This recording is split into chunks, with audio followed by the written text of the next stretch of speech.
9 വയസ്സായിരുന്നു പ്രായം. പുഴയിൽ കുളിക്കാനിറങ്ങിയ കുട്ടി മുങ്ങി മരിക്കുകയായിരുന്നു. ഒരുപാട് മാതാപിതാക്കൾക്ക് മക്കൾ നഷ്ടപ്പെട്ടിട്ടുണ്ട് റബ്ബേ. ആ മാതാപിതാക്കൾക്കൊക്കെ ക്ഷമയും സമാധാനവും സഹനശക്തിയും നീ കൊടുക്കണേ റബ്ബേ. അർഹമുറാഹിമായ റബ്ബേ, പടച്ച ഇതുപോലുള്ള പെട്ടെന്നുള്ള അപകട മരണത്തിൽ നിന്നും നമ്മുടെ മക്കളെയൊക്കെ കാക്കണേ റബ്ബേ. നമ്മുടെ മക്കൾക്കൊക്കെ ആഫിയത്തുള്ള ദീർഘായുസ് നീ കൊടുക്കണേ റബ്ബേ. അള്ളാഹുവേ, നമ്മൾ ജീവിച്ചിരിക്കുമ്പോൾ നമ്മുടെ മക്കളെ കൊണ്ടുപോകല്ലേ റബ്ബേ. അത് നമുക്ക് ഈ ജീവിതകാലം മുഴുവൻ സഹിക്കാൻ പറ്റില്ല റബ്ബേ. എത്രയോ മാതാപിതാക്കൾ ഇന്ന് ഖബറിൻ്റെ കരയിലാണ് റബ്ബേ.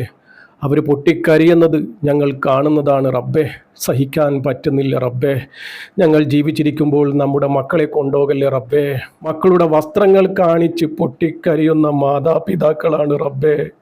ആ മക്കളുടെ ഗന്ധം ആ വസ്ത്രത്തിലുണ്ടെന്നും പറഞ്ഞ് കെട്ടിപ്പിടിച്ച് പൊട്ടിക്കരയുന്നത് ഞങ്ങൾ കാണുന്നതാണ് റബ്ബേ. ഇതുപോലൊരവസ്ഥ ഒരു മാതാപിതാക്കൾക്കും നീ കൊടുക്കല്ലേ റബ്ബേ. ചെറിയ മക്കളാണ് റബ്ബേ, ചൂടുമാറാത്ത മക്കളാണ് റബ്ബേ. പുറത്ത് റബ്ബേ, ആ മാതാപിതാക്കൾക്കൊക്കെ നീ ക്ഷമയും സമാധാനവും സഹനശക്തിയും നീ കൊടുക്കണേ റബ്ബേ. ആ പൊന്നുമക്കളുടെ ഖബർ നീ സ്വർഗീയ പൂങ്കാവനമാക്കി കൊടുക്കണേ റബ്ബേ. മുത്ത് ഹബീബിൻ്റെ അടുത്തേക്ക് തന്നെ നീ എത്തിച്ചേക്കണേ റബ്ബേ.